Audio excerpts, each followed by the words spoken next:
Who's got the numbers? That's what it's going to come down to. Well, many of the community are now rejoicing. IUML and other parties have been fear-mongering over this bill. Let's tell you how the fear-mongering doesn't end. Despite the fact that it doesn't seem like the opposition has the numbers to block the bill, this time around, this is what IUML MP is fear-mongering about Waqf bill. He says the bill is a bid to loot Muslims. Watch this.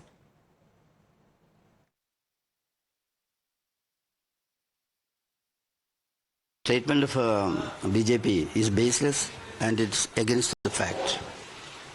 This bill is very dangerous and we are opposing it for the correct reason. There's no time, I don't want to elaborate it further. It is anti-democratic, anti-secularist. That is to loot the entire property. This Waqf property in their hand. Threefold strategy. Number one, we will vehemently object the bill in the parliament. Second, we will try legal action on this. Third, stormy kind of agitation. Well, let me go across to Govind, across in Bhopal. Govind, of course, we just heard the fear-mongering which has been happening. But behind you, I believe there are protesters who are coming out and thanking the Prime Minister. And many of them are from the minority communities as well. Why?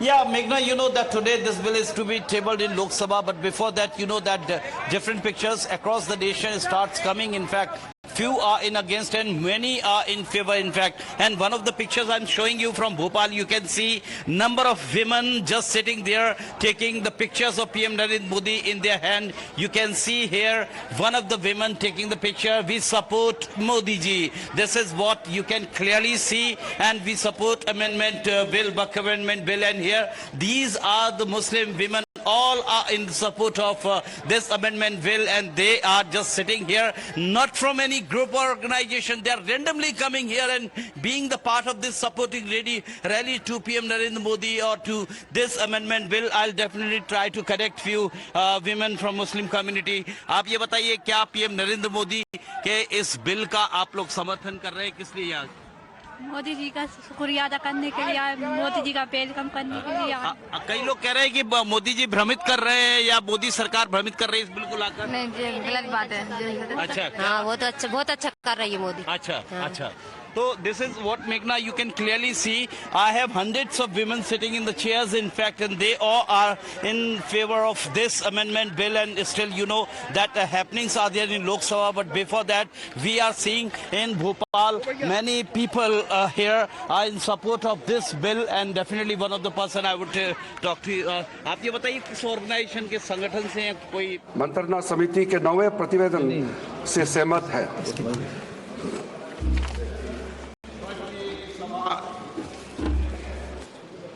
1 अप्रैल 2025 को सभा में प्रस्तुत कार्यमंत्रणा समिति के 90 प्रतिशत से सहमत है। जो सदस्य प्रस्ताव के पक्ष में हाँ गए हैं, जो सदस्य प्रस्ताव के विरोध में ना गए, मेरे विचार में निर्णय हाँ वालों के पक्ष में प्रस्ताव अनुमोदित किया जाता है। ये बिजनेस एडवाइजरी कमेटी है, ठीक है ना। माननीय सदस्य जिन्हें आज नियम 377 के अधीन मामले उठाने की अनुमति दी है, वे व्यक्तिगत रूप से अपना अनुमोदित पाठ सभा पटल पर प्रस्तुत कर सकते हैं। आइटम नंबर 11, माननीय मंत्री पंकज चौधरी जी। अध्यक्ष महोदय, मैं अपने वरिष्ठ सहयोगी श्रीमती निर्मला सीतारमण जी की ओर से प्रस्ताव करता हूं कि आज की संशोधित कार्यसूची में मत संख्या 11 में वर्णित बैंककारी विधियां संशोधन विधेयक 2024 में राज्यसभा द्वारा किए गए संशोधन पर विचार किया जाए। प्रश्न है कि लोकसभा द्वारा यथा पारित बैंककारी विधियां संशोधन विधेयक 2024 में राज्यसभा द्वारा किए गए संशोधन पर विचार किया जाए। जो सदस्य इसके पक्ष में हाँ कहें, जो सदस्य विरोध में ना कहें। मेरे विचार में निर्णय हाँ वालों के पक्ष में हुआ, प्रस्ताव स्वीकृत हुआ। अब मैं संशोधनों को सभा के मतदान के लिए रखूंगा। प्रश्न है कि लोकसभा द्वारा यथा पारित विधेयक में राज्यसभा द्वारा किए गए संशोधन संख्या 1 और 2 को स्वीकृत किया जाए। जो सदस्य इसके पक्ष में हाँ कहें, जो सदस्य विरोध में ना कहें। मेरे विचार में निर्णय हाँ वालों के पक्ष में संशोधन स्वीकृत हुआ। मंत्री जी अब प्रस्ताव करें कि लोकसभा द्वारा यथा पारित विधेयक में राज्यसभा द्वारा किए गए संशोधन से सभा सहमत है। महोदय, मैं प्रस्ताव करता हूं कि राज्यसभा द्वारा विधेयक में किए गए संशोधनों पर सहमति दी जाए।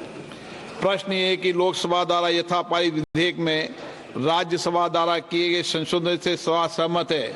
जो सदस्य इसके पक्ष में हाँ कहें, जो सदस्य विरोध में ना कहें। मेरे विचार में निर्णय हाँ वालों के पक्ष में हुआ। प्रस्ताव स्वीकृत हुआ। लोकसभा द्वारा यथा पारित बैंककारी विधिया संशोधन विधेयक 2024 में राज्यसभा द्वारा किए गए संशोधन सभा सहमत हुई। आइटम नंबर 12 और 13 को एक साथ सभा में लिया जा रहा है। वक्फ संशोधन विधेयक 2025 संयुक्त समिति द्वारा यथा प्रतिवेदित और मुसलमान वक्फ निरसन विधेयक 2024। माननीय मंत्री किरण रिजिजू जी।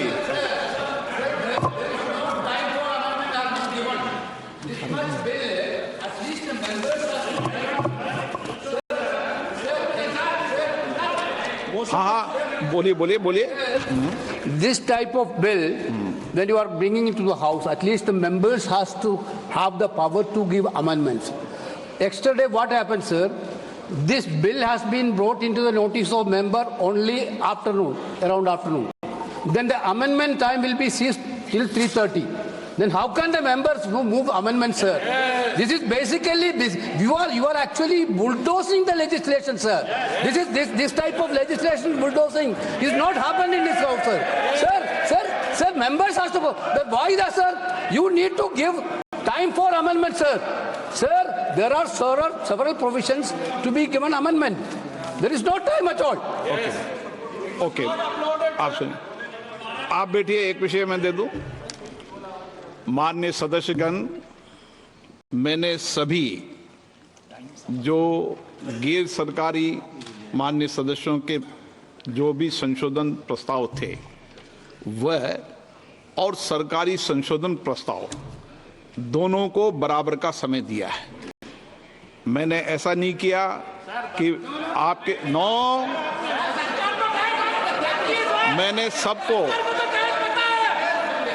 मैंने जितना भी समय गैर सरकारी संशोधन को दिया है उतना ही समय सरकारी संशोधनों को दिया है। मैंने दोनों में कोई अंतर नहीं किया गया है। मंत्री जी को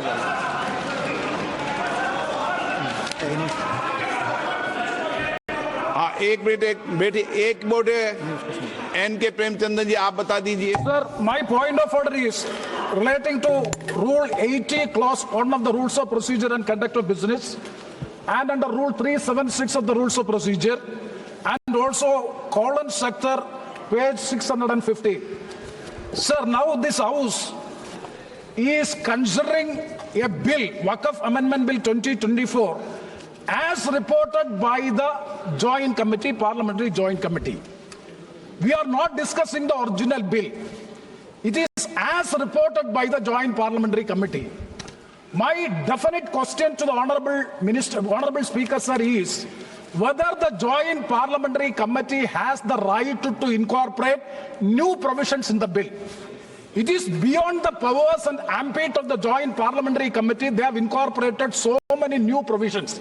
I have no objection in respect of those provisions. Even 2A also, it is appreciable. We don't have any objection. Sir, very serious technical matter. And kindly see, only even the House, Speaker sir, even the House do not have the authority to make, wait, you can reply after that. You can reply after, sir, you can reply after me. Sir, even this Parliament, even this Lok Sabha, this August House, do not have the right to incorporate a new provision unless you suspend Rule 81. But what is Rule 81, sir? Sir, Rule 81 is very clear. Rule 81 says the following conditions shall govern the administrability of amendments to clauses or schedules of a bill. An amendment shall be within the scope of the bill and relevant to the subject matter of the clause which relates. Whether these so many provisions in the new drafted bill, extraneous provisions are also incorporated that will not come within the purview. That is why I am saying even this House do not have the right to make new provisions unless let me please, unless and until Rule 81 is suspended. I do agree, sir, I do agree with you.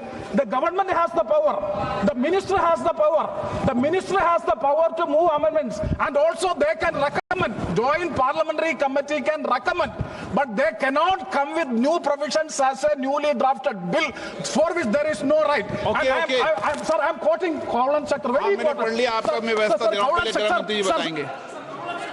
हो गया वो, मैं व्यवस्था दूंगा, पहले गृह मंत्री जी बताएंगे, फिर व्यवस्था।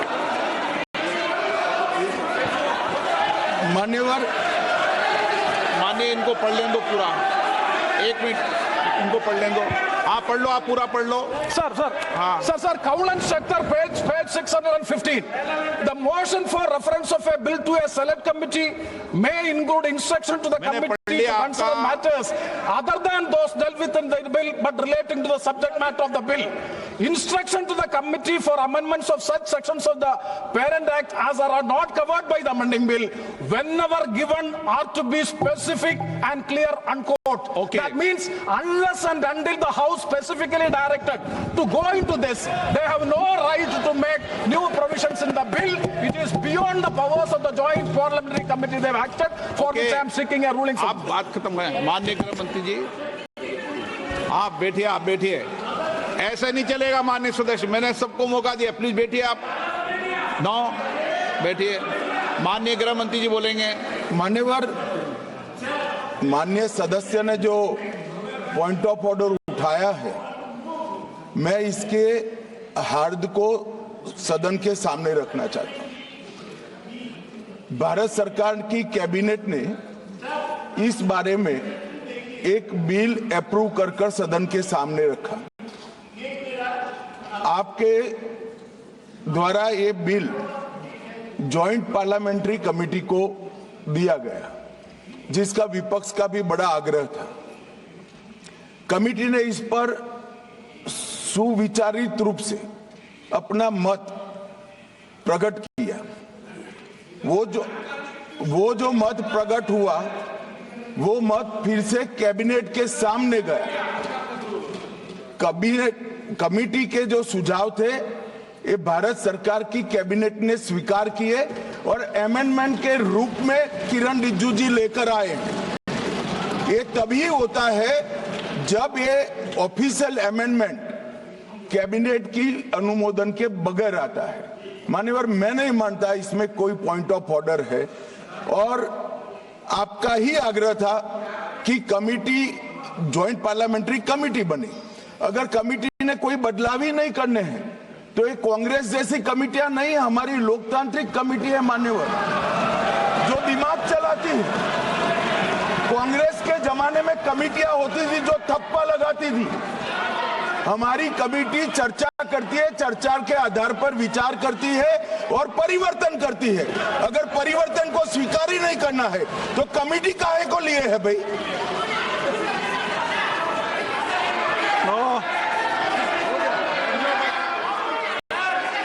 आप जब विधेयक पर चर्चा हो तो सबको मौका दूंगा।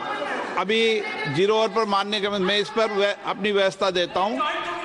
माननीय सदस्यगण, श्री N.K. प्रेमचंद्रन जी ने जो प्रश्न उठाया है, वक्फ संशोधन विधेयक 2025 पर संयुक्त समिति में विधेयक कुछ खंड जोड़ दिए गए जो विधेयक के दायरे से बाहर हैं। इस विषय पर मैं माननीय सदस्यों का ध्यान कौल और शब्द द्वारा रचित संसदीय पद्धति और प्रक्रिया की ओर आकर्षित करना चाहता हूं कि संयुक्त समिति की किसी भी विधेयक में संशोधन करने की शक्तियां बड़ी व्यापक और विस्तृत है। समिति किसी भी विधेयक में पूर्ण रूप से संशोधन कर सकती है या उसको पूर्णतः नया प्रारूप तैयार कर सकती है तथा विधेयक के सिद्धांत में परिवर्तन किए बिना उसका पूरा नाम और संक्षिप्त नाम भी बदल सकती है। इस प्रकार समिति किसी विधेयक में नए उपबंध सम्मिलित कर सकती है तथा विधेयक की व्याप्ति की समिति कर सकती है। विगत में कई संयुक्त समितियों ने विधेयकों में ऐसे संशोधन किए हैं। श्री किरण रिजिजू जी।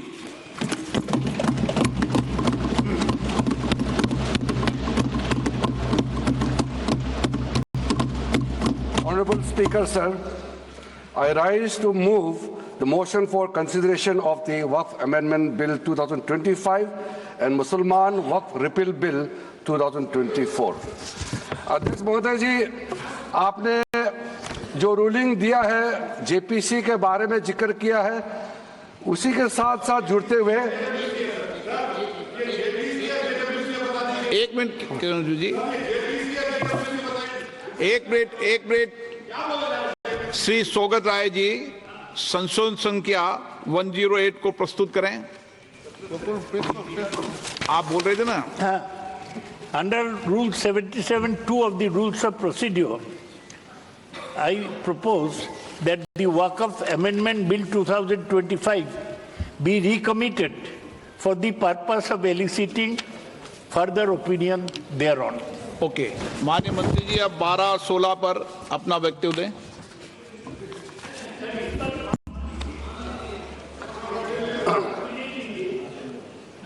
आपका जो जब मैं ओपनिंग करूंगा उसका भी जवाब आएगा और बाकी अमेंडमेंट तो आखिरी में आता ही है।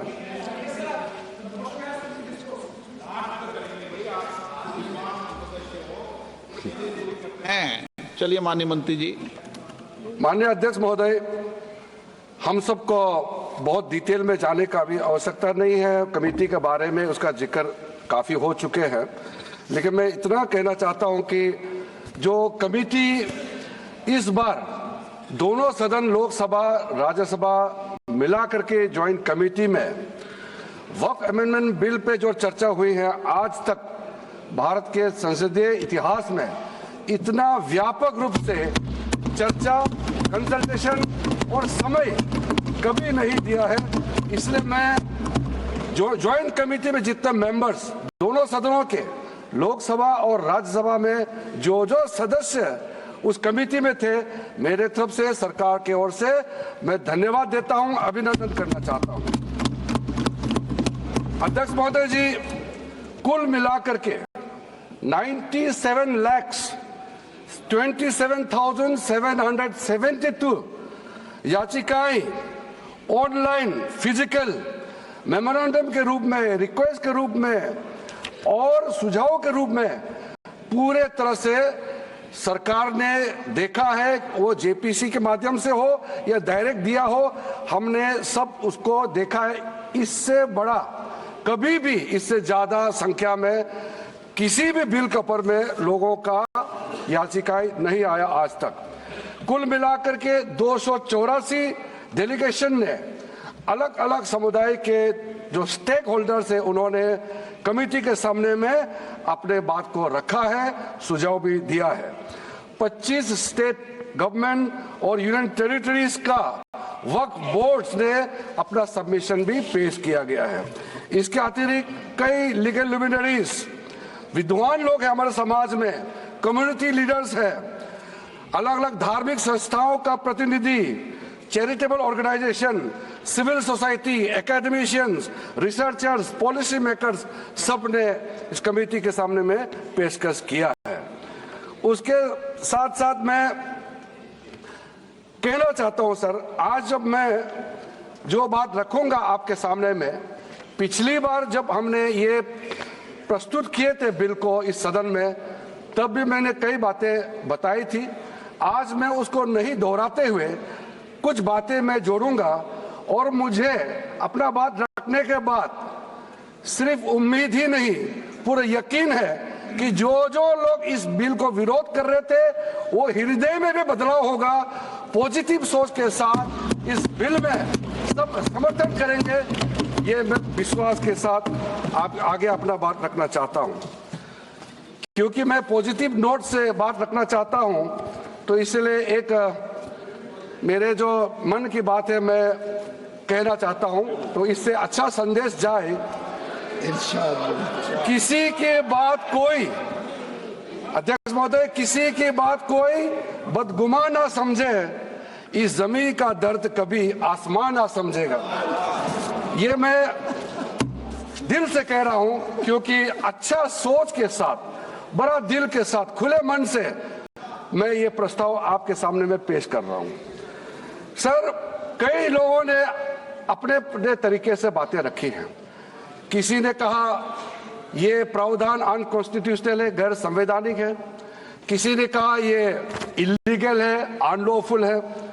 सर, ये बिल जो हम लोग जिक्र कर रहे हैं कोई नया विषय नहीं है।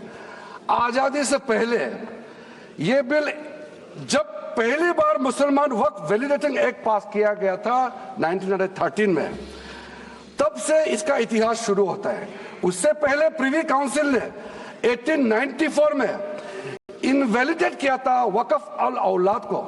बाद में उसका प्रॉपर लीगल फॉर्म में 1913 के बाद फिर 1923 में द मुसलमान वक्फ एक्ट लाया गया था, जिसमें अकाउंटिंग और ट्रांसपेरेंसी के बारे में ये जोर उसको देते हुए ये एक्ट पास किया गया था। उसके बाद 1930 में द मुसलमान वक्फ वैलिडेटिंग एक्ट लाया गया है, जो रीइंफोर्स करता है legal validity of the family वक्फ।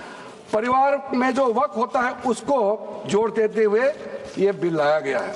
उसके बाद आजादी के बाद 1954 में 1954 में वक्फ एक्ट पहली बार आजाद भारत का एक्ट बनी, और उस समय स्टेट वक्फ बोर्ड का भी प्रावधान उसी 1954 एक्ट में प्रावधान किया गया था।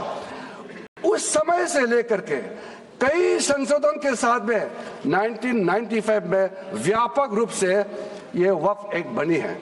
तो उस समय किसी ने नहीं कहा कि ये एक्ट अनकॉन्स्टिट्यूशनल है, किसी ने नहीं कहा उस समय ये अनलॉफुल है। आज जब हम उसी बिल को सुधार के ला रहे हैं, तब आपको ये अनकॉन्स्टिट्यूशनल, अनलॉफुल का ये शब्द इस्तेमाल करने का आपको ये नौबत कैसे आया? ये सोच क्यों आया? अगर आप सच्चे दिल से सोचते और मन साफ होते तो आप तर्क पे जाते। इस संशोधन बिल में जो जो तर्क है आप उसमें बात कीजिए।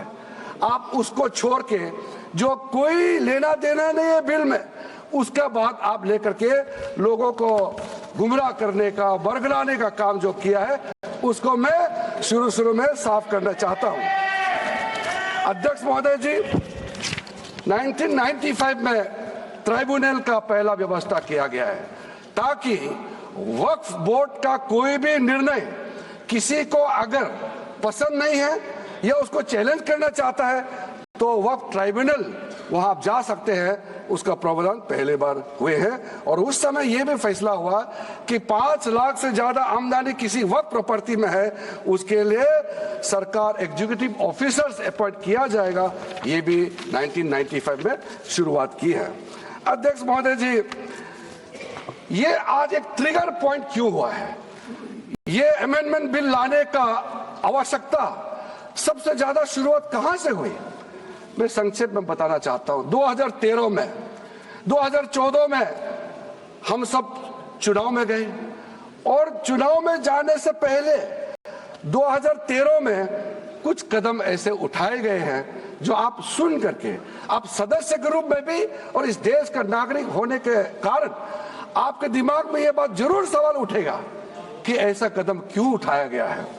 सर, 2013 में पहला यह बदलाव हुआ कि इस देश में कोई भी आदमी, कोई भी इंसान, चाहे वो हिंदू हो, मुसलमान हो, सिख हो, ईसाई हो, पारसी हो, बौद्ध हो, जैन हो, वक्फ क्रिएट कर सकता है।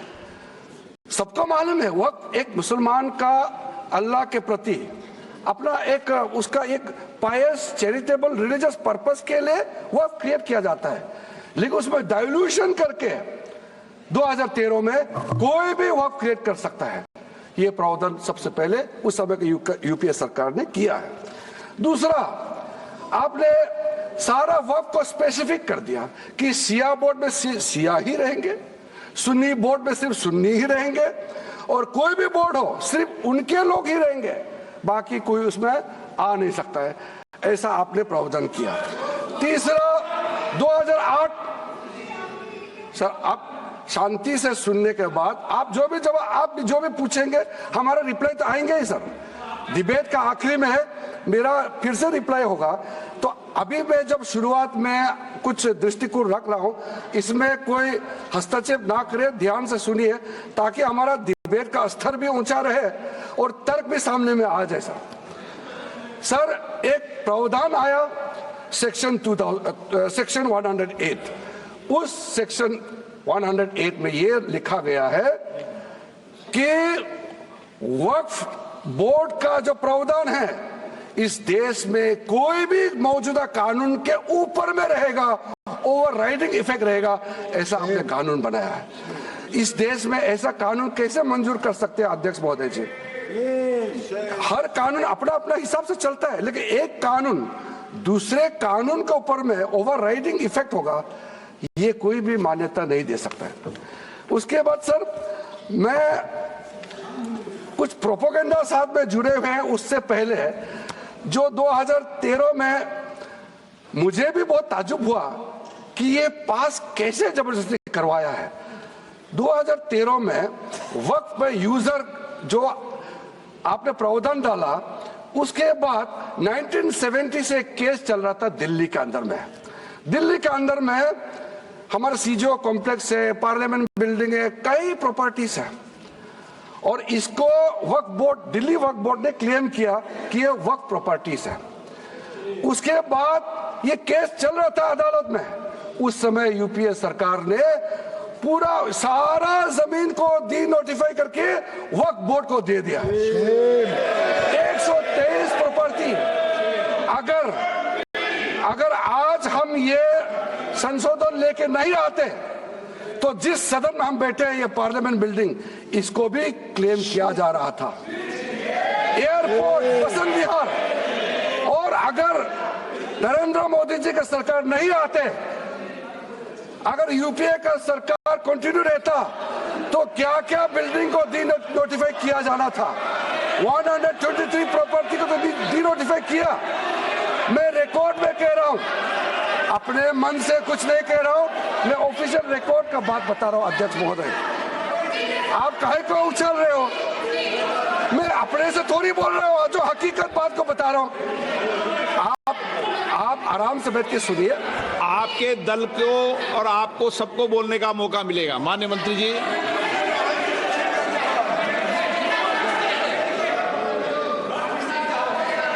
सर मैं फिर से कह रहा हूं, मैं एक शब्द अपने ओर से नहीं कह रहा हूं, जो घटना है, जो हकीकत है, यही कह रहा हूं। इसमें इनको इसमें इतना उछालने का, उत्तेजित होने का कोई मतलब ही नहीं है सर। अध्यक्ष महोदय,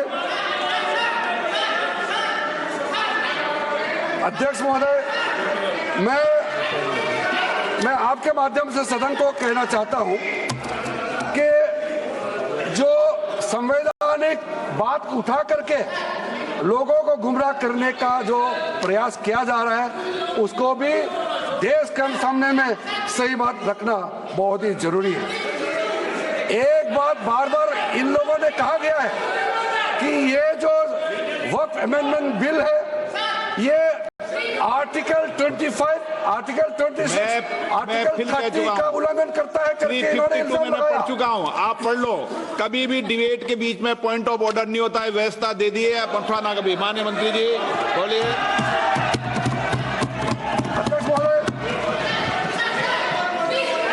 दूसरा विषय, इन्होंने समानता का बात उठाया, आर्टिकल 14 का इक्वालिटी को लेकर के उन्होंने सवाल उठाया, उसका भी मैं जवाब देना चाहता हूं अध्यक्ष महोदय। ये कोई तरीका नहीं है। माननीय अध्यक्ष की व्यवस्था अंतिम व्यवस्था होती है। बोलिए मंत्री जी आप।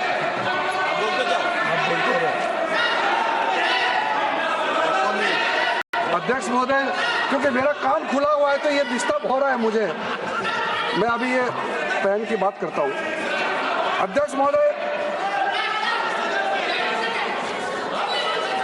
महोदय, ये वक्फ बोर्ड का जो काम है, ये बेसिकली वक्फ प्रॉपर्टी को जो संभालने वाले मुतावली और जो वक्फ प्रॉपर्टी को व्यवस्था करते हैं उसको संचालित करने के लिए ये गवर्नेंस का, सुपरविजन का एक प्रावधान है।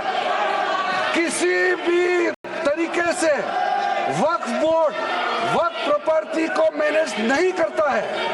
वक्फ बोर्ड वक्फ प्रॉपर्टी मैनेजमेंट में हस्तक्षेप नहीं करता है। आप साफ साफ सुन लीजिए, अगर इसके पास तर्क नहीं है तो इस तरह यहाँ डिस्टर्ब करके बहस का स्तर को गिराने से कोई फायदा नहीं है सर। ये कोई तरीका नहीं है सर। बोलते जाओ सर, वक्फ बोर्ड का क्रिएट करना एक जो वाकिफ होता है, जो अपना विलिंगली वक्फ क्रिएट मैंने करता है। व्यवस्था दे दी है। आप जब समय हो तो बोले नो, प्लीज बैठिए। ये तरीका ठीक नहीं है आपका। बैठिए आप। नो, बैठिए। माननीय मंत्री जी, सूची है 2013 की प्रॉपर्टी निकाल बताना सूची मंगा के देते हैं। कहते भी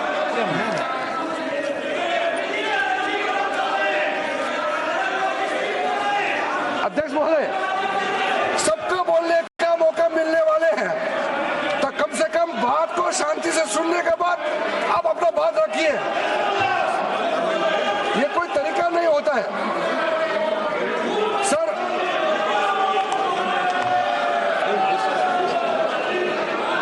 अध्यक्ष महोदय, ये जो उन्होंने गुमराह करने का कोशिश किया गया है, ये मैं कुछ केसेस आपको बताना चाहता हूं सर।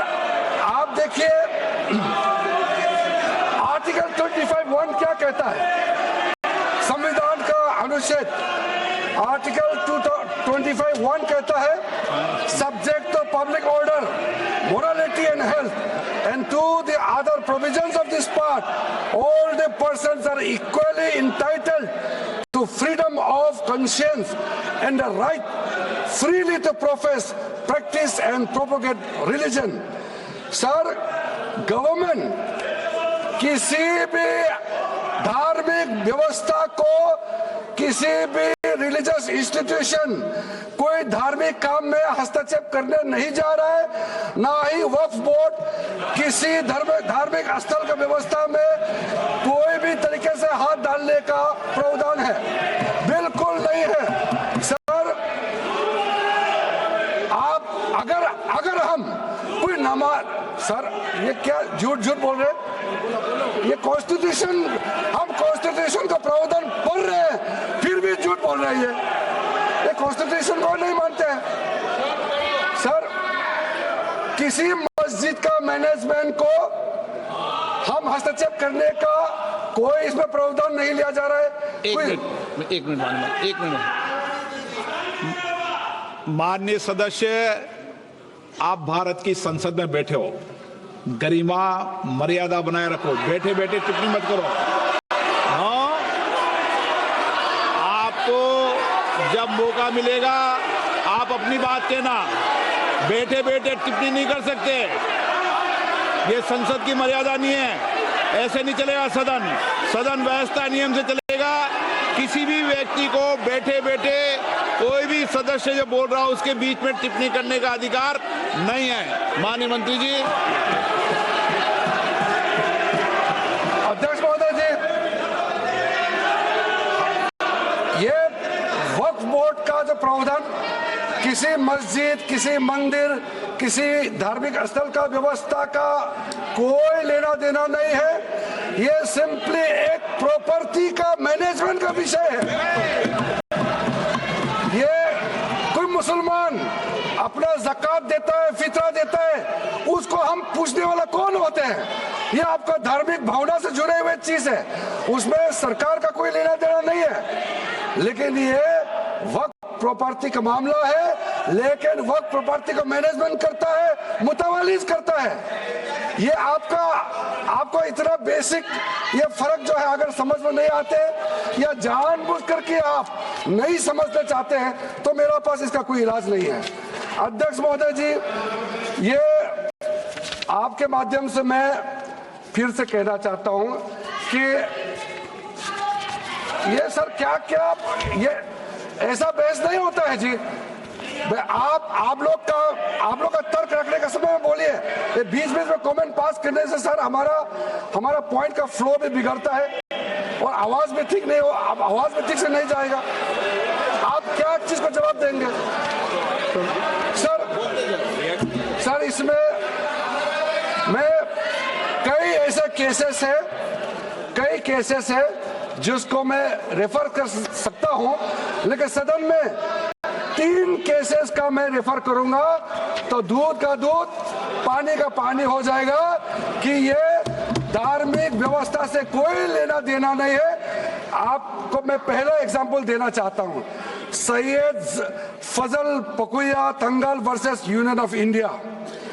इसमें क्या केरला हाईकोर्ट का फैसला है? केरला हाईकोर्ट ने कहा the Waqf board is a statutory body, pure and simple. It is not a representative body of the Muslim community. ये हाईकोर्ट का ऑर्डर है। उसके बाद इलाहाबाद हाईकोर्ट का ऑर्डर भी सुन लीजिए, Hafiz Mohammad Zafar Ahmad versus UP central Sunni board of Waqf का जजमेंट सुन लीजिए। A mutawali's right is purely a right of management of the property and is not a proprietary right. The duties of a mutawali are purely of a secular character. His duties are not of a religious character. इतना clear cut ruling है। तीसरा, तिलकायत श्री गोविंद लाल जी महाराज versus state of Rajasthan. इसमें high court ने क्या कहा, supreme court ने क्या कहा? Right to manage the properties of the temple. अब देखिए मंदिर का भी इसमें एग्जांपल लिया गया है। Right to manage the properties of the temple is purely a secular matter and can not be regarded as a religious practice. Properties of temple नहीं, टेम्पल का जो प्रॉपर्टी है। उसी प्रकार से आप बार बार कहना कि मुसलमानों का अधिकार में गैर मुसलमान कैसे आ रहा है, ये तर्क ही नहीं बनता है। आप ये आज से ये बात बोलने के लिए बंद कीजिए। सर 2013 में जो काम किए गए हैं उसमें मैं एक चीज जिक्र करना चाहता हूं। इलेक्शन आने वाला था, बहुत ही कम दिन बच गए थे, इलेक्शन कोड ऑफ कंडक्ट लगने ही वाला था। हम सबको मालूम है अप्रैल और मई में चुनाव हुआ था। 5 मार्च 2014 को उस समय का यूपीए सरकार ने 123 प्राइम प्रॉपर्टीज को जो housing and urban development ministry का तहत आता है उसको आपने दिल्ली वक्फ बोर्ड को ट्रांसफर कर दिया। क्या जरूरत था? कुछ दिन बाकी था चुनाव होने के लिए, आप इंतजार करते। आपने सोचा ये करके वोट मिलेंगे, लेकिन आप तो चुनाव तो हार गए, तो फायदा क्या हुआ? ऐसा काम करने से वोट नहीं मिलता है।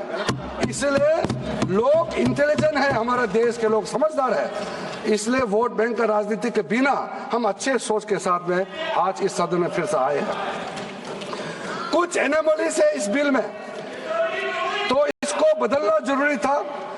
मैंने एक पहले भी इसका जिक्र किया था कि आपने कहा कोई भी हिंदुस्तानी, कोई भी भारतीय वक्फ क्रिएट कर सकता है। वो 95 में ऐसा नहीं था, आपने 13 में बदलाव किया, उसको हमने फिर से 1995 का प्रावधान को फिर से रिवाइव करते हुए ये हमने जोड़ा है कि वक्फ वही क्रिएट कर सकता है जो मिनिमम 5 साल इस्लाम को प्रैक्टिस करता है। बहुत साफ शब्दों में प्रावधान रखा है। सर, जो वक्फ बोर्ड बने हैं हम उसको बहुत ही सेकुलर इंक्लूसिव बनाना चाहते हैं। आपका पुराना प्रावधान को हटा करके अब हमने कहा है कि वक्फ बोर्ड में शिया भी रहेंगे, सुन्नी भी रहेंगे, बोहरास भी रहेंगे, आगा खानिस भी रहेंगे, मुसलमानों में जो बैकवर्ड है, पिछड़े लोग हैं, वो भी रहेंगे, और साथ साथ में महिला भी रहेंगे और एक्सपर्ट नॉन मुस्लिम भी रहने का प्रावधान रखा गया है। सब स्वागत करना चाहिए, इसको किसी को आपत्ति होने का कोई जरूरत नहीं है। उसके बाद सर मैं थोड़ा सा इसको विस्तार करके बताना चाहता हूँ।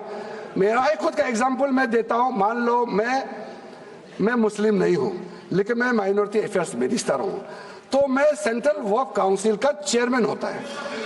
तो मेरे होने के बावजूद उसके बाद टोटल 4 नॉन मुस्लिम हो सकता है वक्फ काउंसिल में मेंबर, और उसमें मैक्सिमम 4 नॉन मुस्लिम के साथ साथ में 2 महिला कंपलसरी है। 2 महिला होना ही चाहिए सर। उसके बाद सर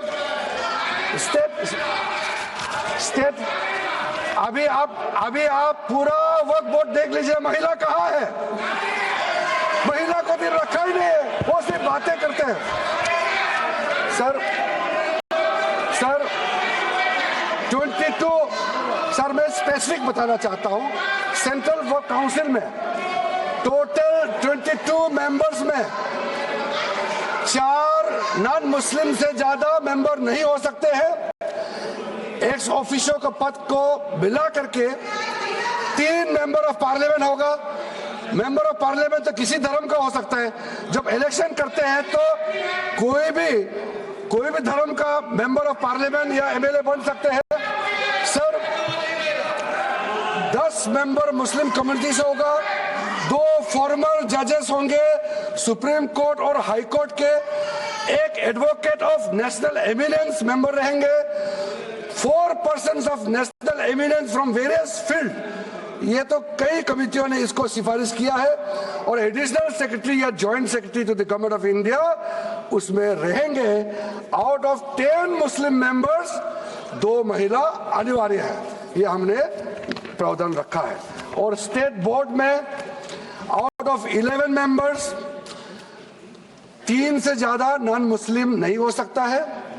एक ऑफिसर को मिलाकर के 1 chairperson, 1 MP, 1 MLA, 4 members from Muslim community, 2 members with professional experience, 1 member of Bar Council and Joint Secretary to the state government dealing with work matters. Out of 4 Muslim members, 2 shall be women. ये हमने रखा है ताकि हमारे बहनों को किसी तरीके से दरकिनार नहीं कर सके। वक्त एक सर हमने जो नया प्रावधान रखा है उसमें जितना भी जो आर्बिट्रेरी प्रोविजन जो जरूरी नहीं था उसको हमने सामान्य रूप से देश में और जितना कानून है उसको मिलाते हुए मुख्य रूप से ट्रांसपेरेंसी इन वर्क मैनेजमेंट, सर्वे को अपडेट करने के लिए जो पहले इनसफिशिएंट प्रोविजन था इसमें वर्क लैंड रिकॉर्ड्स वगैरह में महिलाओं का इनहेरिटेंस राइट्स, बच्चों का राइट, और साथ साथ में कई हजारों केसेस पेंडिंग है ट्राइब्यूनल और कोर्ट्स में, उसको सेटल करने के लिए जो आज लगभग 10,000 से भी ज्यादा केसेस जो पेंडिंग था और कुछ सालों के अंदर में 13 से 30,000 तक 30,000 केसेस पेंडिंग हो चुके हैं, उसको सरलता से सुलह करने के लिए हमने रास्ता खोजा है। एक चीज बार बार आप लोग कहते हैं हमारे पक्ष के लोग हो या उस साइड के पक्ष के लोग हो या जो सदन से बाहर है वो एक वक्तव्य देते रहते हैं, मैं उसको सुधारना चाहता हूं। ये कहते हैं कि हमारा देश में लैंड बैंक जो है वक्फ बोर्ड के पास 3rd लार्जेस्ट है। पहला रेलवे, इंडियन रेलवे, फिर इंडियन आर्मी मतलब इंडियन डिफेंस का, और फिर कहता है वक्फ बोर्ड के पास जमीन है। मैं उसको सुधारना चाहता हूं। सर आप भी तो ट्रेन में चलते हैं, हम लोग भी ट्रेन में चलते हैं। हजारों किलोमीटर ट्रेन का पटरी लगा हुआ है, स्टेशन बना हुआ है। वो ट्रेन का पटरी लगा हुआ है, वो रेलवे का प्रॉपर्टी थोड़ी है, ये तो देश का प्रॉपर्टी है। हम लोग सब चलते हैं उसमें। इसको आप कैसे लगा सकते हैं कि रेलवे के पास इतना है, वक्फ बोर्ड के पास इतना है? वो देश का प्रॉपर्टी है। हमारा डिफेंस के पास कहता है कि सेकंड लार्जेस्ट है। डिफेंस के पास जो भी ले रहे, जहाँ ट्रेनिंग करता है, जहाँ वो रहता है, या बॉर्डर एरिया में जितना डिफेंस लैंड है, वो देश का रक्षा के लिए है। उसको आप कैसे वक्फ प्रॉपर्टी के साथ आप तुलना कर सकते हैं? वक्फ प्रॉपर्टी प्राइवेट प्रॉपर्टी होता है सर। तो इसलिए दुनिया में सबसे ज्यादा वक्फ प्रॉपर्टी हिंदुस्तान में है। सिर्फ हमारा देश में ही नहीं, दुनिया का सबसे बड़ा और सबसे ज्यादा वक्फ प्रॉपर्टी हिंदुस्तान में है।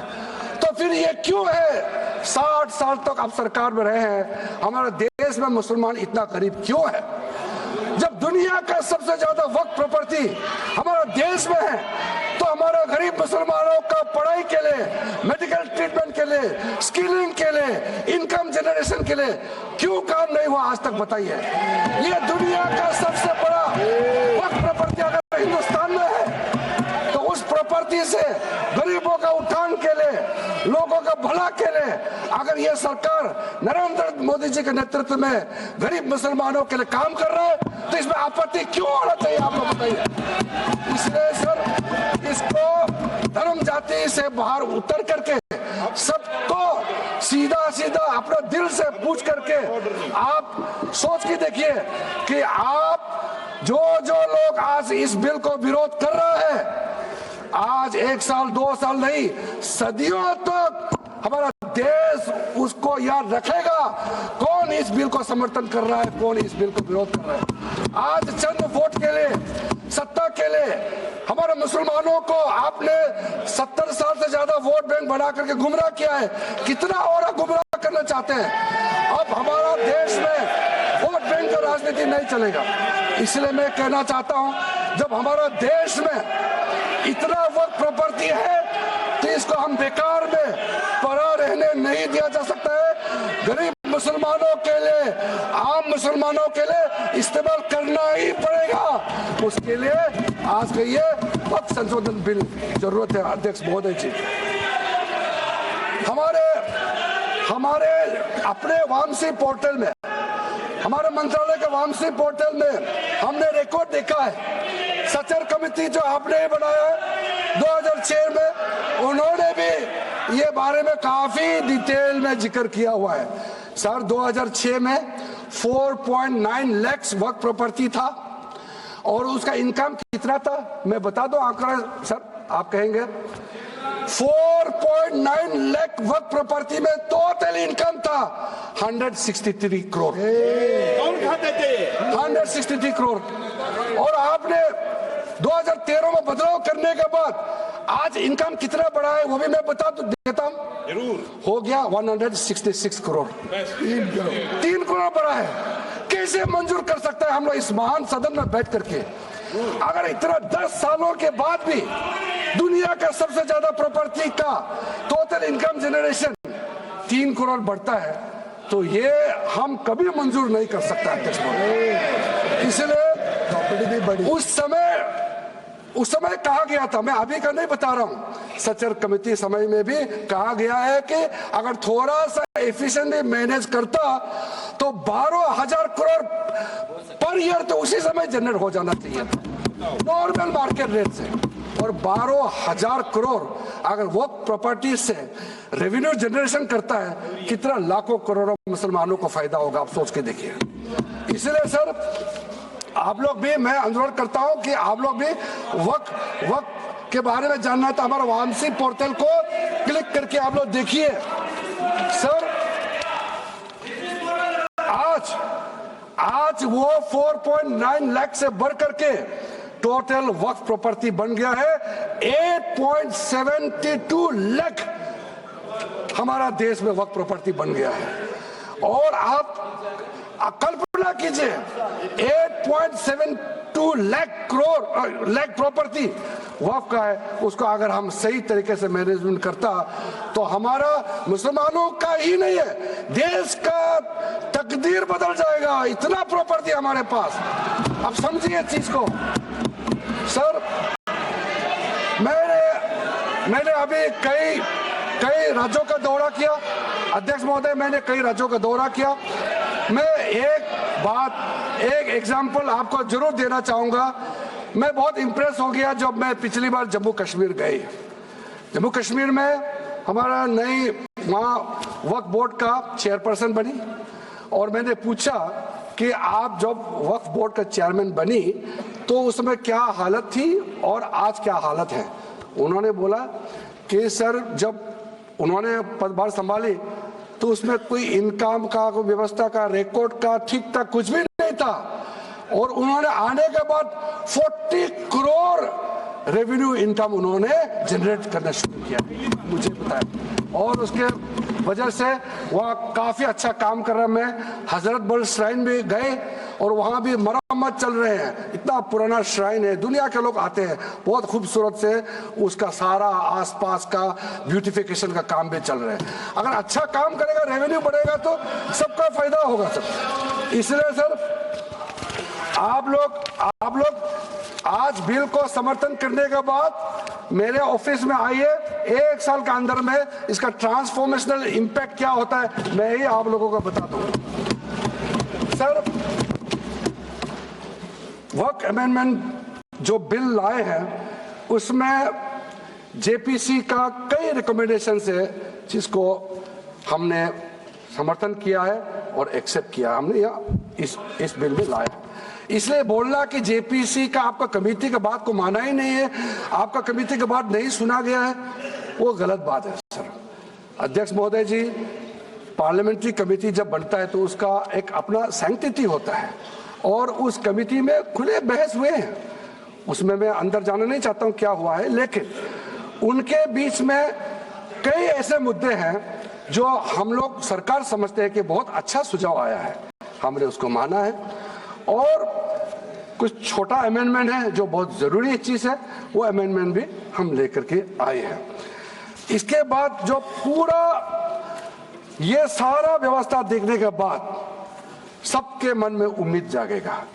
उम्मीद इसलिए जागेगा कि एक नए सवेरा आने वाला है, इसलिए नए एक्ट का नाम भी उम्मीद हो गया है। तो उम्मीद क्यों हुआ है सर, मैं आपको बताना चाहता हूं। ये जो unified Waqf management, empowerment, efficiency and development full form उम्मीद है, इसका रखने का पीछे कारण है सर। ये उम्मीद क्यों है?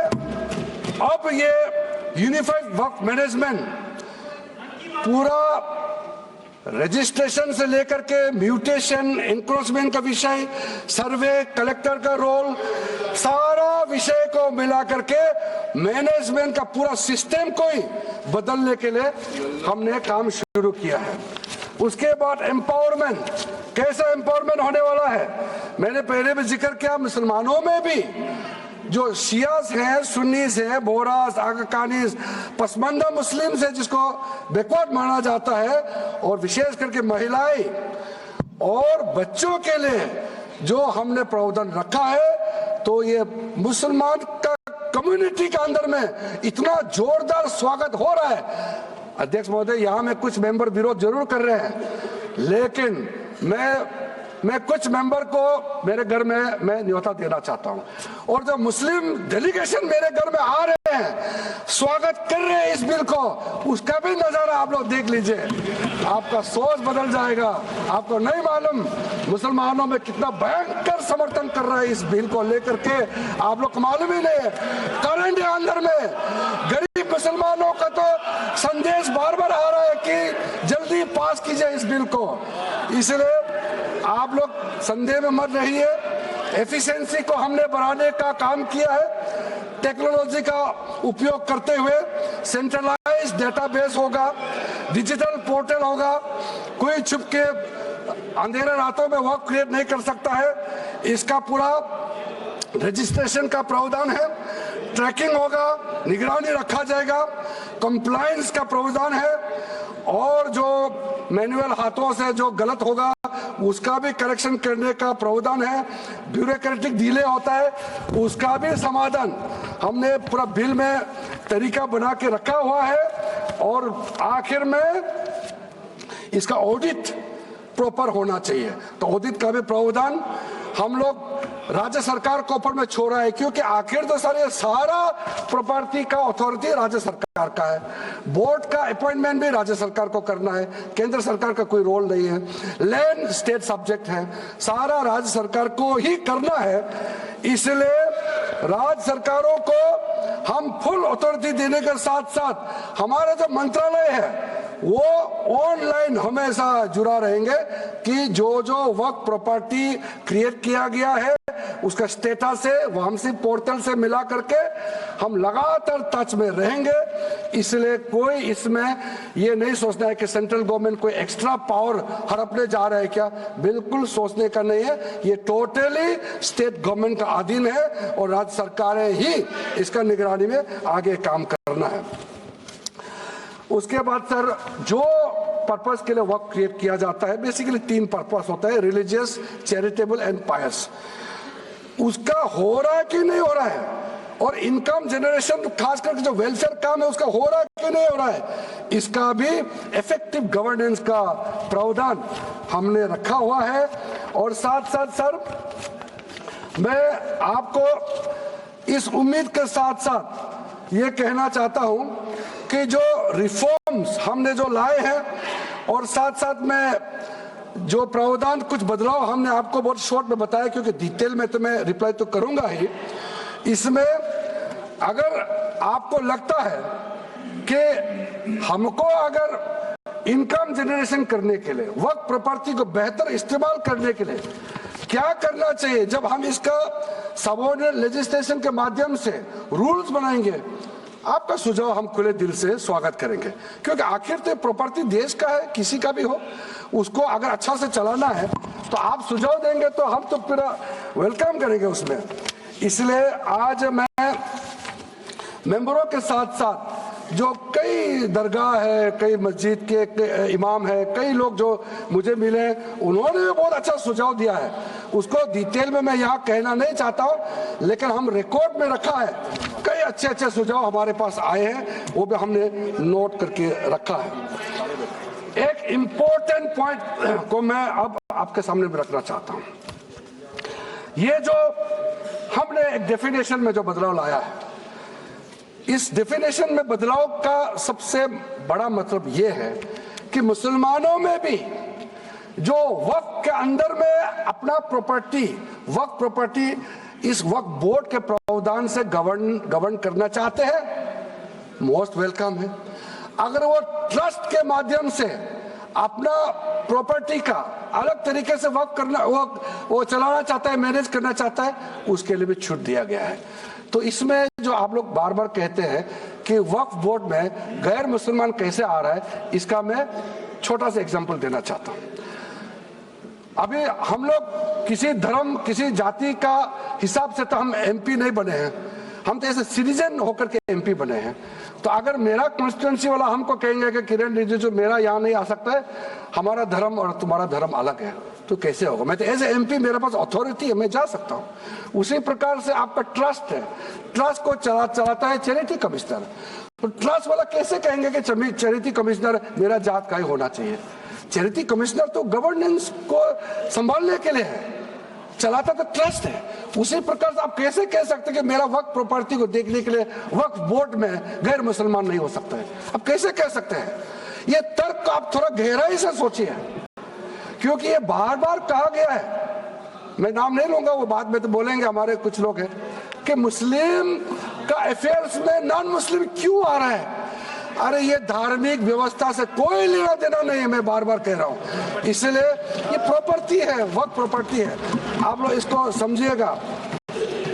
उसके बाद सर ये जो हमने जो 2013 के बाद कुछ बदलाव जो किए हैं, वक्त बाय यूजर में कुछ लोग ने शंकाएं व्यक्त किया है, कह रहा कि वक्त बाय यूजर हटाने के बाद अब सरकार जो है मस्जिदें छीन लेंगे, दरगाह छीन लेंगे, मुसलमानों का प्रॉपर्टी छीन लेंगे, ऐसे बोलते हुए मैंने सुना है। इस तरह का कई जगह में बोला है। मैं इसमें साफ साफ कहना चाहता हूं, हम लोग सब हर किसी ना किसी राज्य से आते हैं। We all belong to each and every part of our country, we are together. We may belong to different states and union territories. We are all Indian. ये अथॉरिटी राज्य सरकार को हमने कैसे दिया? जो प्रॉपर्टी वक्त में यूजर को हम लोगों ने हटाने के बाद ये प्रावधान सुरक्षित किया है, ऑथोराइज किया स्टेट गवर्नमेंट को कि जो प्रॉपर्टी रजिस्टर्ड हो चुके हैं, जब नमाज पढ़ते हैं, रजिस्टर्ड है, डॉक्यूमेंट है, उस पे कोई हस्तक्षेप नहीं होगा। ये कानून प्रोस्पेक्टिव है, रेट्रोस्पेक्टिव नहीं है। ये आप लोग बहुत क्लियर से सुन लीजिए। ये किसी का जमीन छीनने का कानून नहीं है। ये किसी का राइट, किसी का हनन करके उसका प्रॉपर्टी को हड़पने का नहीं है। राज्य सरकारों को अधिकार दिया गया है कि जो ऑलरेडी रजिस्टर्ड है उसका तो कोई डिस्प्यूट नहीं है, लेकिन जो डिस्प्यूटेड है, जो कोर्ट में पेंडिंग है, उसको हम यहाँ कानून बना के कैसे हटा सकते हैं? कोर्ट का पावर को तो हम ले नहीं सकते सर। इसलिए यहाँ बार बार ये लोग माइक बजा बजा करके झूठ 100 बार भी बोलो, कुछ होने वाला नहीं है। सिटीजनशिप अमेंडमेंट बिल जब लाया गया था, वही लोग हैं जिन्होंने कहा था कि सिटीजनशिप अमेंडमेंट बिल पास होकर एक्ट बन जाएगा तो मुसलमानों का हक छिन जाएगा, उनका नागरिकता खत्म हो जाएगा। आज सीए लागू हो गया, बताइए किसी मुसलमान का अधिकार छीना है? किसी मुसलमान का नागरिकता छीना है? बताइए, क्या आप माफी मांगेंगे? आपने देश भर में घूम घूम कर झूठे बातें फैलाया, आज आप साबित हो गया कि आपने झूठ बोला था, लेकिन आज आप माफी मांगने का भी हिम्मत नहीं रखते हैं। जिगर थाम के आप लोग सुनिए, ये आप आज दोबारा आप मिसलीड करेंगे, गलत बातें करेंगे तो फिर मुंह खाना पड़ेगा आपको। फिर कोई और बिल लेके आएंगे, फिर मैं आपका पर्दाफाश करेंगे फिर से। इसीलिए सर हम लोग तर्क पे जाइए, पॉइंट पे जाइए। इसलिए दूसरा, महिलाओं के लिए अध्यक्ष महोदय जी, क्योंकि फैमिली में पुरुष महिला सब होते हैं, तो इसमें हमने एक सिंपल प्रावधान रखा है कि एक कोई भी मुसलमान जब वर्क क्रिएट करता है, सबसे पहले उस परिवार में जो महिला का अधिकार है उसको सुरक्षित करके ही आप वर्क क्रिएट कर सकते हैं। नहीं तो पहले ऐसा होता था, वर्क क्रिएट कर दिया, आपका बच्चों का अधिकार खत्म हो गया, महिला का अधिकार खत्म हो गया। आप वर्क उसी प्रॉपर्टी को क्रिएट कर सकते हैं जो आपका हकदार है, जो आपका 100% हिस्सा है, उसी को ही आप वर्क क्रिएट कर सकता है। बच्चों का और महिला का अधिकार नहीं छीन सकता है। ये बहुत बड़ा रिफॉर्म है। मुसलमानों में अगर वो चाहते हैं कि महिला आगे ना बढ़े तो ये लोग तो इसको विरोध करेंगे, लेकिन जो थोड़ा प्रोग्रेसिव सोचने वाले, जो थोड़ा बारीकी से अगर सोचेंगे तो कितना गलत बात है कि समाज में महिलाओं को दबाने का काम करते हैं और यहाँ जोर जोर से बोलते हैं। अध्यक्ष महोदय जी, सारा मैनेजमेंट जो सरकार का जमीन या प्राइवेट का जो जमीन है, इसका कलेक्टर को इन्होंने कमेटी के माध्यम से सुझाव किया है कि हर चीज कलेक्टर को क्यों ऑथोराइज किया गया है। तो कमेटी के बात को माना है कि कलेक्टर से ऊपर कोई भी अधिकारी है, कलेक्टर से ऊपर जो अधिकारी है वो देखेंगे सरकारी जमीन और कोई डिस्प्यूट है वक्फ बोर्ड के साथ या किसी मुतावली के साथ डिस्प्यूट है, उसका जांच कलेक्टर के ऊपर अधिकारी करेंगे। ये कमेटी ने सुझाव दिया था और उसी को मान करके आज इस सदन में पेश किया जा रहा है। एक महत्वपूर्ण सुझाव हम लेके आ रहे हैं, अमेंडमेंट लेके आ रहे हैं, इसमें मैं मानता हूं कोई विरोध नहीं करेगा। ये इसमें शुरू में छूट गया था, मैं सर खुले दिल से आपको कहना चाहता हूं, लेकिन बहुत सोच समझ के साथ ये प्रावधान अमेंडमेंट हम लेके आ रहे हैं कि जब आप वक्फ प्रॉपर्टी क्रिएट करेंगे तो ऐसा नहीं होना चाहिए कि आप ट्राइबल एरिया में जाकर के आदिवासी का जमीन को आप वक्त क्रिएट कर दें, ये नहीं होना चाहिए। इसलिए हमारा देश के आदिवासियों का संरक्षण को ध्यान में रखते हुए शेड्यूल 5 और शेड्यूल 6 में आप वक्त प्रॉपर्टी क्रिएट नहीं कर सकते हैं। ये एक महत्वपूर्ण अमेंडमेंट लेकर आया है। डिटेल में अब आगे अध्यक्ष महोदय आपको मैं बताऊंगा वक्त ट्राइब्यूनल के बारे में। सर मैं संक्षेप में, अभी फ्लोर खुलने वाले हैं, मैं आपके हाथ फ्लोर छोड़ने वाले हैं, तो मेरा जो वाइंड आपको आप ध्यान से सुन लीजिए। जो ट्राइब्यूनल है, ट्राइब्यूनल में 2 मेंबर का हमने प्रस्ताव रखा था, तो कमेटी ने कहा कि 2 मेंबर ठीक नहीं है, इसमें 3 मेंबर होना चाहिए। ये प्रस्ताव भी मंजूर किया गया है। तो वक्त ट्राइब्यूनल में 3 मेंबर होगा फिक्स टेन्योर का साथ, और उसमें आज टोटल लिटिगेंट्स 14,417 केसेस है। आप सोच के देखिए, तो ट्राइब्यूनल में जल्दी जल्दी केस डिस्पोज हो, 3 मेंबर्स का ट्राइब्यूनल बनाया गया है। उसके बाद में उसका टेन्योर को फिक्स किया गया है। उसके बाद में जो एक बहुत स्ट्रिंजेंट प्रोविजन था, पहले ऑटोमेटिक अपील करने का राइट नहीं था, स्पेशल रिव्यू पिटीशन ही कर सकते थे ट्राइब्यूनल के ऑर्डर के बाद।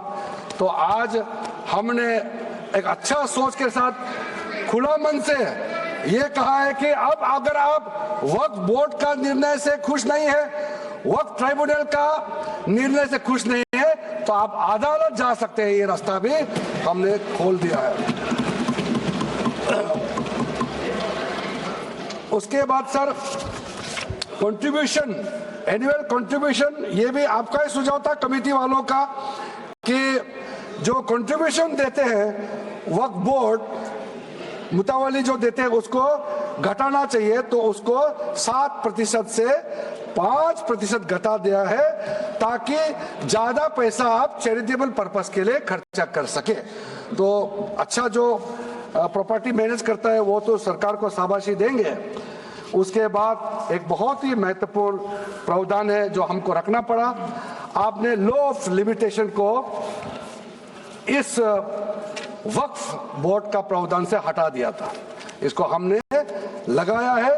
तो आप तो मालूम है the limitation act of 1963 will now apply to the work property claims from the date of commencement of this act, aiming to reduce prolonged litigation। ये बहुत बड़ा मैं मानता हूं एक कदम उठाया है।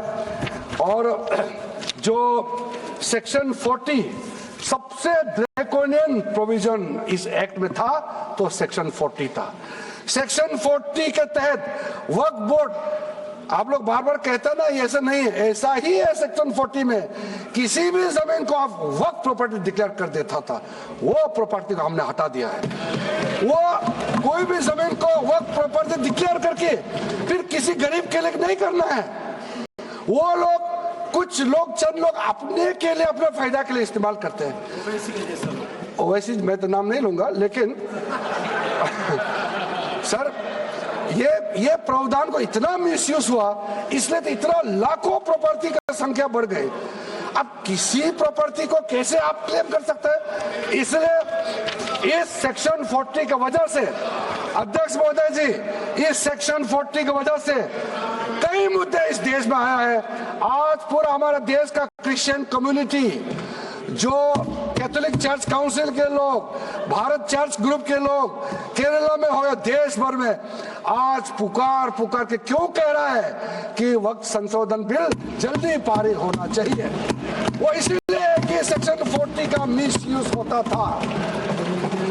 सर आप सोचिए, केरला का एमपी, तमिलनाडु का एमपी लोग तो सोचिए, अगर आपने गलती से इस बिल का विरोध कर दिया तो आप क्या विरोध झेलना पड़ेगा बाहर में, आप कल्पना कीजिएगा अभी से। आप सोचिए, मैंने पिछली बार भी बताया सुरेंद्रेश्वर टेम्पल के बारे में, तो आपको बताया जब बाकी कोई धर्म ही नहीं था तब ये सुरेंद्रेश्वर टेम्पल था। तिरुचेंथुराई विलेज तमिलनाडु में, उसको वक्त डिक्लेयर करने के बाद कर्नाटका में तो हजारों एकड़ का इशू है। फिर सर हरियाणा में जतलाना विलेज, यमुनानगर में सिख एक गुरुद्वारा का जो जमीन है, कभी वहां मस्जिद भी नहीं था, कभी वहां मुस्लिम का सेटलमेंट का भी रिकॉर्ड नहीं था, उसको भी वक्फ डिक्लेयर कर दिया था। उसी प्रकार से केरला का मुनम्बम का जो इशू है वो तो अभी सब जान ही रहा है कि 600 क्रिश्चियन फैमिलीज का जो जमीन को वक्फ बोर्ड ने वक्फ डिक्लेयर कर दिया है, चर्च का भी कर दिया और आगे जाने का रास्ता भी बंद कर दिया था। अगर हम ये बिल पारित कर दिया, उसका अपना जमीन वापस मिल जाएंगे गरीबों का, किसानों का। ऐसा चीजों में आप लोग भी समर्थन करना चाहिए। मैं तो मानता हूं कि अभी भी देर नहीं हुआ, अभी भी आप जिद पे राजनीतिकरण करके आप अड़े रहे, आप मुश्किल में फंसने वाले हैं। विशेष करके हमारे कांग्रेस वालों को मैं कहना चाहता हूं, और बाकी हमारे साथी दल है, कांग्रेस के झांसे में ना आए, आपको भी डुबा देंगे ये लोग। इस बिल को विरोध करके बहुत बड़ा नुकसान होने वाला है। आप ध्यान से सुनिए अध्यक्ष महोदय। इसलिए अंत में सर, क्योंकि मैंने कहा है कि मैं आखिर में जवाब दूंगा, तो हम लोग आगे भी इस पार्लियामेंट को भी वक्त डिक्लेयर ना कर दे, हम लोग आराम से भविष्य के लिए और अच्छा काम करें। मैंने पॉजिटिव बात में अपना बात को रखा है। अंत में मैं अपील करके अपना बात को समाप्त करना चाहता हूं इसी लाइन के साथ। मेरी हिम्मत को तो सराहो। देखिए मैं कितना हिम्मत के साथ बोल रहा हूं। मेरे हिम्मत को तो सराहो, मेरे हमराही बनो। मैंने एक सम्मा जलाई है हवाओं के खिलाफ। आप लोग जब इस बिल को समर्थन करेंगे, मैं हमारे वरिष्ठ नेता सब सदन में बैठे हम लोग सुन रहे हैं, मैं अपने आप को बहुत भाग्यवान मानता हूं, मैं भाग्यशाली हूं। प्रधानमंत्री नरेंद्र मोदी जी ने मेरे जैसे एक साधारण सदस्य को इतना पुण्य काम करने का मौका दिया है, इस बिल को यहाँ रखने का मौका दिया है। करोड़ों करोड़ों गरीब मुसलमान बहने दुआ देने वाला है। दुआ में अकेला क्यों हूँ, ये दुआ आप भी लेना चाहिए। इस बिल को समर्थन दीजिए, ये मेरा अनुरोध है अध्यक्ष महोदय।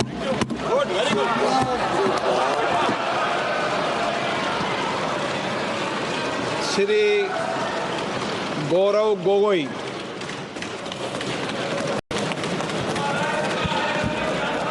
आदरणीय अध्यक्ष महोदय, पहले तो मैं आपका संरक्षण चाहता हूं। जब आदरणीय मंत्री महोदय बोल रहे थे, आपने विपक्ष से किसी को भी पॉइंट ऑफ ऑर्डर उठाने का अवसर नहीं दिया। मंत्री महोदय बिना किसी पॉइंट ऑफ ऑर्डर के बिना उन्होंने अपनी बात रखी। वही संरक्षण आप मुझे दे, मैं आपसे वही अपेक्षा करता हूं। मंत्री महोदय ने अपनी पूरी बात रखी, आपने उनको कुछ नहीं कहा। उन्होंने राजनीतिक आरोप लगाए, उन्होंने हाउस को मिसलीड किया, आपने सुना। वही संरक्षण। एक बात है गौरव जी, आप हमेशा सदन पर ये कैसे आरोप लगा सकते हैं कि आपने उनको कुछ नहीं कहा। मैंने फिर कहा आपको,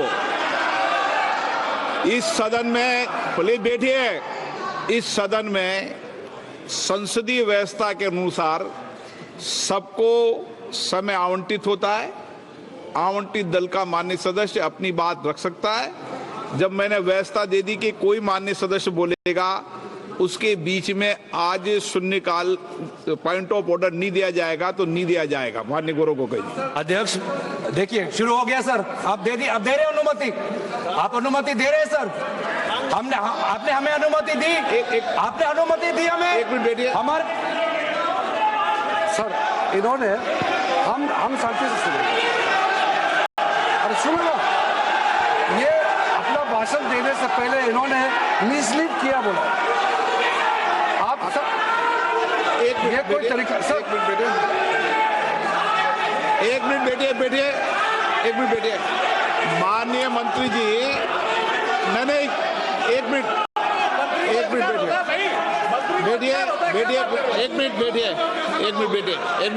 बैठिए। ठीक है, बैठिए। एक मिनट बैठिए। मैंने माननीय मंत्री जी को आपके भाषण के टोकने के लिए अलाउ नहीं किया है। वह आपने तो भाषण शुरू नहीं किया था, नहीं शुरू करने वाले थे, वह दूसरे विषय पर अपनी बात करना चाहते। आपके भाषण को नहीं काट रहे आप, नहीं आपके भाषण को, वो तो अपनी बात कोई दूसरे विषय पर रखना चाहते हैं। मेरा सर इतना कहना है कि हम लोग शांति से बैठ के सुनेंगे। चर्चा का पूरा टाइम तय हो चुके हैं, हम लोग नोट करेंगे, सबका बात सुनेंगे। मेरा सिर्फ इतना अनुरोध है कि जैसे कि माननीय सदस्य कहेंगे कि मैंने मिसलीड किया, तो कौन सा पॉइंट मिसलीड किया वो बता दे, ऐसे आप आरोप ना लगाए। मेरा यही कहना है, आप तर्क बताइए कहाँ मिसलीड हुआ पॉइंट। अध्यक्ष महोदय, जो इन्होंने 2013 यूपीए गवर्नमेंट के संदर्भ में कहा, पूरा का पूरा मिसलीडिंग है, झूठ है, और हम डिमांड करते हैं कि वो ऑथेंटिकेट करें, हम डिमांड करते हैं ऑथेंटिकेट करें। इसीलिए बार बार इन्होंने आरोप लगाए, बार बार इन्होंने भ्रम फैलाया। आप इसीलिए हम भी अपनी बात रखेंगे, कृपया आप भी सुनने का धैर्य रखिए। अध्यक्ष महोदय, मेरा भी सौभाग्य है कि पिछले सदन में मैं अयोध्या राम मंदिर पर अपने पार्टी का मैंने अपना व्यू, अपने पक्ष रखा, और आज वक्फ संशोधन 2025 पर अपनी दल का और विपक्ष की तरफ से अपना पक्ष रखा, और अयोध्या राम मंदिर में भी और आज के वक्फ के संशोधन में भी मेरा एक ही मार्गदर्शक है, वो है भारत का संविधान। भारत का संविधान जो कहता है कि हमारा भारत में हर व्यक्ति को सामाजिक, आर्थिक और राजनीतिक न्याय, विचार, अभिव्यक्ति, विश्वास, धर्म और उपासना की स्वतंत्रता, और साथ साथ में यह कहता है कि व्यक्ति की गरिमा और राष्ट्र की अखंडता सुनिश्चित करने वाली बंधुता। ये बिल आज इस संविधान के इस जो मूल जो ढांचा है उस पर आक्रमण है, और इनकी जो पूरा जो भाषण था वो हमारे संविधान के इस मौलिक अधिकार पर, हमारे संघीय ढांचे पर एक आक्रमण था। आज इस सरकार का इस बिल के द्वारा 4 इनके मूल उद्देश्य। पहला मूल उद्देश्य है कि संविधान को कमजोर करना, टू डाइल्यूट द कॉन्स्टिट्यूशन। इनका दूसरा उद्देश्य है भ्रम फैलाना, to defame the minority communities of India. इनका तीसरा उद्देश्य है to divide the Indian society. हमेशा हमारे बीच में एक लिटिगेशन चलता रहे, मसला और बढ़ता जाए, ये उनका उद्देश्य है। और चौथा इनका उद्देश्य डाइल्यूट, डिफेम, डिवाइड, और चौथा इनका उद्देश्य है to disenfranchise the minority communities. आज माइनॉरिटी कम्युनिटीज के प्रति अपनी संवेदना जता रहे हैं। सर, कुछ हफ्ते पहले देश में विभिन्न जगहों में लोगों ने ईद की शुभकामनाएं एक दूसरे को दी, और क्या आपको पता है कहां इनकी डबल इंजन की सरकार ने लोगों को रास्ते पे ईद का नमाज भी पढ़ने नहीं दिया। और ये बात करेंगे आप अल्पसंख्यकों के प्रति अपनी संवेदना जताते हैं। मैं पूछना चाहता हूं कि आपके लोकसभा में कितने एमपीज अल्पसंख्यक हैं? पहले उसका विवरण दीजिए और फिर हमें बताइए कि आपके दिल में कितना संवेदना है। सर, मेरा तो मैंने जिस दिन भी ये बिल इंट्रोड्यूस हुआ उस दिन भी आदरणीय मंत्री को मैंने सुना, और आज भी मैंने उनको सुना। जिस दिन उन्होंने इंट्रोड्यूस किया उस दिन भी अगर आप उनका स्टेटमेंट पढ़े तो उन्होंने कहा कि इसको बिल लाने से पहले बहुत विस्तार रूप से इस बिल की लाने के लिए चर्चा हुई थी। सर, पूरा का पूरा मिसलीडिंग। 2023 में सर सरकार 24 में आई, ये खुद 24 के बीच में इन्होंने अपना बिल लाया। 23 सन के वर्ष में 4 बार माइनॉरिटी अफेयर्स कमेटी की बैठक हुई। मुंबई में हुई 13 जुलाई, दिल्ली में हुई 21 जुलाई को, लखनऊ में हुआ 24 जुलाई को, दिल्ली में 2 बार हुआ 20 सितंबर और 7 नवंबर को। मैं आदरणीय सरकार से दरखास्त करूंगा कि इन 5 सरकारी मंत्री जो मीटिंग हुई मिनिस्ट्री ऑफ माइनॉरिटी अफेयर्स का, उनका मिनट्स टेबल पे रखे। एक भी मीटिंग में नया वक्फ अमेंडमेंट बिल चाहिए उसका जिक्र भी नहीं हुआ था, जिक्र भी नहीं हुआ। इनके मिनट्स हमारे पास, हमने देखे। जितने भी बार ministry of minority affairs meeting हुई, सब में वापसी पोर्टल को लेकर और विचार विमर्श हुआ था, लेकिन एक भी मीटिंग के माइन्यूट्स में एक भी स्टेटमेंट नहीं है कि हमें एक नया वक्फ अमेंडमेंट बिल चाहिए। तो मैं तो यही पूछना चाहता हूं कि अगर नवंबर 2023 तक मिनिस्ट्री ऑफ माइनॉरिटी अफेयर्स ने यह वाजे भी नहीं समझा कि नया एक बिल लाने की जरूरत है, मैं तो बस इतना ही पूछना चाहूंगा कि ये bill ministry of minority affairs ने बनाया या किसी और दूसरे विभाग ने बनाया? कहां से आया ये बिल? कहां से आया? सर ये बात करते हैं कि ये संविधान के पक्ष में है। किस प्रकार से ये संविधान के विरोध में है सर, मैं बताना चाहूंगा। आर्टिकल, इसका जो क्लॉज 3RA है और 3R1 है। इसका 3RA क्या है सर?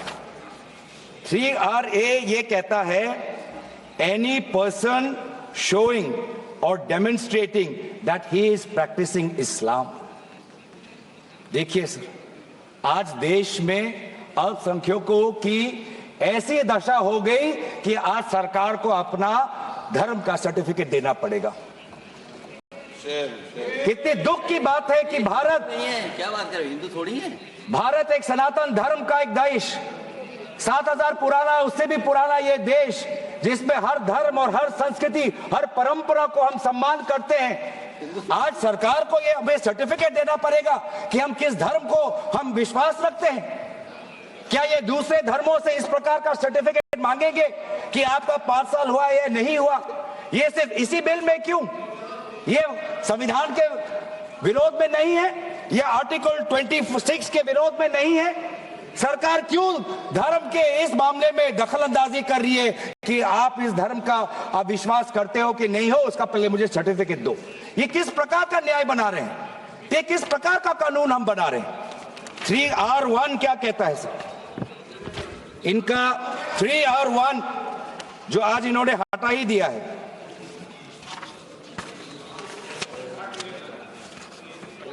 3R1 कहता है a waqf by user, but such waqf shall not cease to be a waqf by reason only of the user having ceased, irrespective of the period of such cessation. ये इसके हटाने की क्या जरूरत थी sir? ये हमारा बार बार विभिन्न जजमेंट के द्वारा ये पूरा वक्फ बाय यूजर और इसके बारे में विभिन्न जजमेंट आए सर। एक जजमेंट पढ़ना चाहूंगा। M. Siddiq, Ram Janmabhoomi, Muslim law does not require an express declaration of a waqf in every case. The dedication resulting in a waqf may also be reasonably inferred from the facts and circumstances of a case or from the conduct of the waqif. तो ये बार बार ये सब विभिन्न judgement के द्वारा वक्फ और ये जो पूरी इनकी जो परंपरा है, विभिन्न जजमेंट ने ताकत दी और आज यही विभिन्न क्लॉजेस के द्वारा जजमेंट्स को भी और हाईकोर्ट के ताकत को भी ये कमजोर कर रही है। सर बोले वक्फ क्या है ये भी हमें समझना चाहिए। Waqf means the permanent dedication by any person of any movable और immovable property for any purpose recognized by the Muslim law as pious, religious, charitable. Sir आज ये क्या कहना चाहते हैं कि वही व्यक्ति जो प्रैक्टिसिंग इस्लाम कर रहा है 5 साल के लिए वही आ सकता है जो इनका 3RA है, और जो सेक्शन 104 था, आज इन्होंने सेक्शन 104 हटाने के पक्ष में कहा, लेकिन सेक्शन 104 यही कहता है कि कोई भी व्यक्ति वक्फ कर सकता है। तो यही तो हमारा सेक्युलर नेचर है कि कोई भी व्यक्ति अब वक्फ कर सकता है। अब ये जो अधिकार है एक व्यक्ति का, आप उस अधिकार को आप क्यों छीन रहे हो? सिर्फ ऑप्टिक्स सर, इनको बाहर दिखाना है कि हम ये बहुत बड़ा काम कर रहे हैं। क्या इन्होंने कहा कि क्लॉज 9C में ये कहते हैं कि 2 महिला को हम ये इंक्लूजन कर रहे हैं? ये पहले भी था सर। अगर आप 1995 एक्ट पढ़े तो ये पहले भी था, उसमें ये भी था कि 2 से ज्यादा सदस्य महिला हो सकती थी। इन्होंने तो 2 पे ही कैप कर दिया। ये पहले से ही था, ये सिर्फ दिखावा। और इनका 3 और 4 में जो ये विशेष रूप से विडो, डिवोर्स वुमन और ऑर्फन की बात करते हैं, ये पहले भी था सर। ये पहले भी जो 3R है जिसमें वेलफेयर की उल्लेख है, उस वेलफेयर एंड अदर पर्पसेस में window, divorce woman and orphan पहले से ही उसमें समा जाता है। लेकिन इनको भ्रम फैलाना है, इनको भ्रम फैलाना है कि वर्तमान का जो एक्ट है वो महिलाओं के खिलाफ है। इनको भ्रम फैलाना है कि वर्तमान में महिलाओं को कोई भूमिका नहीं मिलती, ये इनका काम है। लेकिन कानून में सर पहले से ही ये सारे प्रावधान हैं, वो चाहे किसी विधवा का संरक्षण हो या महिलाओं को और समर्थन देना हो। सर रिफॉर्म की बात करते हैं, सर इनका क्लॉज 33 में जो रेवेन्यू आना चाहिए वो रेवेन्यू उन्होंने घटा दिया है। पहले 7% का एक रेवेन्यू फॉर वक्फ बोर्ड आता था, आज इन्होंने 5% कर दिया, गिरा दिया। क्यों गिराया? क्या आप नहीं चाहते कि वक्फ बोर्ड और अच्छी तरीके से चले? आप नहीं चाहते कि उसमें नई टेक्नोलॉजी आए? अगर कहीं खामियां हुई भी है, माना कि कोई भी कानून इस देश का, कोई भी कानून परफेक्ट नहीं है, कोई भी कानून परफेक्ट नहीं है, माना कहीं कहीं प्रदेशों में खामियां हैं, वो चाहे केरल में हो, आंध्रा में हो, कर्नाटक में हो, पंजाब में हो, दिल्ली में हो, लेकिन सर आप चाहते हैं कि वो वक्फ बोर्ड, वक्फ ट्राइब्यूनल और अच्छी तरीके से चले, और ये चाहते हैं कि वक्फ बोर्ड वो और कमजोर हो, और इसीलिए जो रेवेन्यू वाला क्लॉज है 7% से 5% इन्होंने घटा दिया। मेरा सुझाव, हमारे तरफ से ये सुझाव है कि 7% से 5% घटाने के बजाय आप 7% से 11% और इस रेवेन्यू को और इंक्रीज करिए। आज ये बात करते हैं कि ये रिफॉर्म्स ला रहे हैं। क्लॉज 26 पढ़िए sir, section 52A, section 52 clause 26। Clause 26 में क्या लिखा है? In section 52A of the Principal Act, in subsection 1, for the words rigorous imprisonment, the words imprisonment shall be substituted. Dilute कर रहे हैं सर। पेरेंट एक्ट बोलता था कि रिगरस इम्प्रिजनमेंट हो, और अगर आप बार बार ये कह रहे हैं कि फलाना हो रहा है, धमकाना हो रहा है, तो आप इसको क्लॉज को क्यों कमजोर कर रहे हैं? सिर्फ भ्रम फैलाना है सर। मंशा इनकी कहीं और है। मंशा सर, मैं भी एक टिप्पणी देना चाहूंगा कि आज ये एक विशेष समाज के जमीन पर इनकी नजर है, कल समाज के दूसरे अल्पसंख्यकों के जमीन पर इनकी नजर जाएगी। आज ये बिल सिर्फ एक विशेष समुदाय के जमीन पर इनकी नजर है, कल दूसरे समुदायों के जमीन पर इनकी नजर जाएगी। बार बार ये बिल सर, इतना संशोधन की जरूरत है, ये मैं नहीं कहता कि संशोधन की जरूरत नहीं है। मंत्री महोदय ने बार बार इसका जिक्र किया कि ये बिल कितने बार इसका संशोधन हुआ। इसकी शुरुआत आप जहां से भी पकड़े, आप 1810, 1817, उसके बाद 1954, 1984, 1995, सच्चर कमेटी, रहमान कमेटी 2003। संशोधन चाहिए सर, मैं नहीं कहता कि हम संशोधन के विपक्ष में नहीं, लेकिन संशोधन इस प्रकार का हो जिससे बिल का रूपायन, जिससे बिल और ताकतवर बने। और इन्होंने ऐसे संशोधन लाए हैं जिससे बिल से इस देश में और यहां पे समस्या बढ़ेगी और मसले बढ़ेंगे और लिटिगेशन होगा। सर ये इनका क्लॉज 40A पढ़िए सर, इनका clause 40A section 107 on and from the commencement of the Waqf Amendment Act 2025, the Limitation Act 1963 shall apply to any proceedings. Sir इससे पहले आप जितने बार भी आप इतिहास में जाए, हर बार, क्योंकि ये वक्फ, ये जो प्रक्रिया है, जब से हमारे देश में इस्लाम आया तब से ये प्रक्रिया चल रही है। बहुत से ऐसे कब्रिस्तान है जहां पे कोई पेपर्स नहीं है, कागज नहीं है, लेकिन जजमेंट है, जजमेंट इनके पक्ष में है।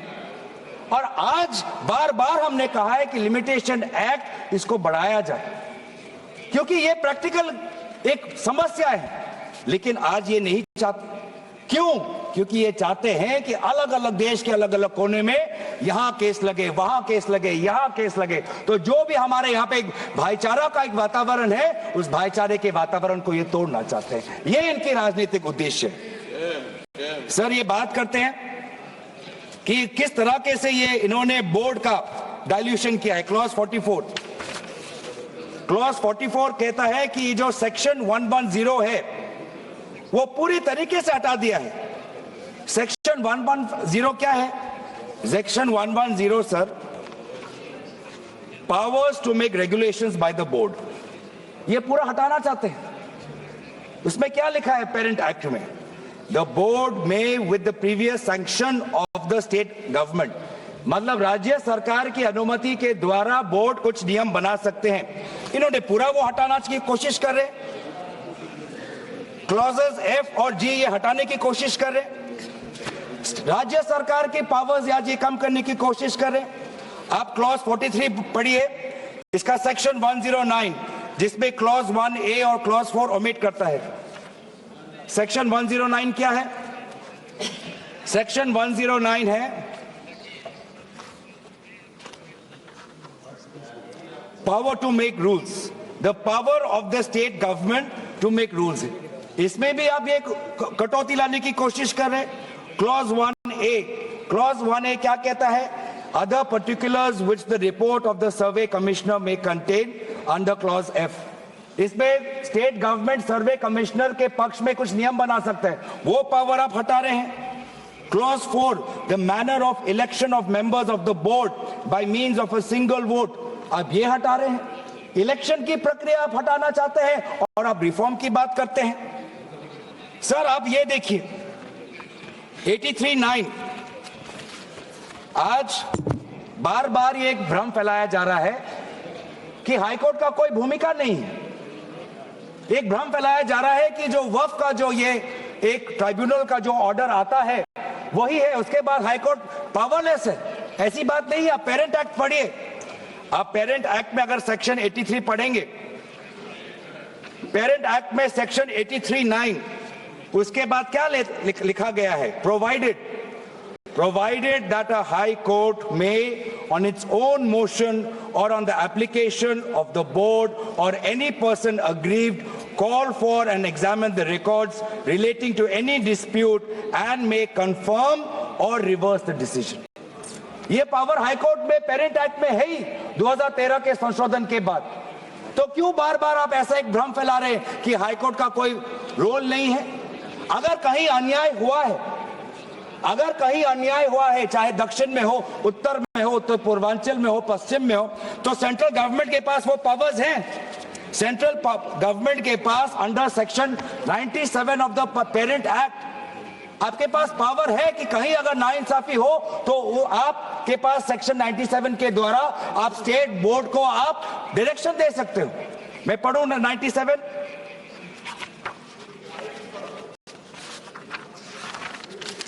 97, directions 96 for the power of the central government to regulate secular activities of Waqf, powers 97 directions by state government. Subject to any directions issued by the central government under section 96, the state government from time to time give to the board such general or specific directions as the state government thinks fit. मैं जानना चाहूंगा, आपके बहुत जगह आपकी double engine की सरकार है, बहुत जगह आपकी डबल इंजन की सरकार है, कहीं कहीं आपकी सहयोगी दल की भी सरकार है। आपने पिछले 10 साल में कितने बार इस सेक्शन 97 का आपने इसका इस्तेमाल किया? कहीं भी आप अगर नाइंसाफी हुआ तो कितने बार आपने सेक्शन 97 का आपने इस्तेमाल किया? उसका बोलिए, फिर जाके बोलिए कि ये जो पेरेंट एक्ट है ये कमजोर एक्ट है। पूरी ताकत दी हुई है, अगर कहीं गलती हुई है, कहीं सुधारना है, हमारी संवेदना है, वो चाहे केरला में मवम की बात हो, संवेदना है हमारी, पर आपके पास भी वो ताकत है। आपने कितने बार इस ताकत को आजमाया? सर, आज आप देखिए कितनी दुख की बात है। सेक्शन 64 क्लॉज 29 64 ये एक्ट, सर क्या लिखा है इसमें?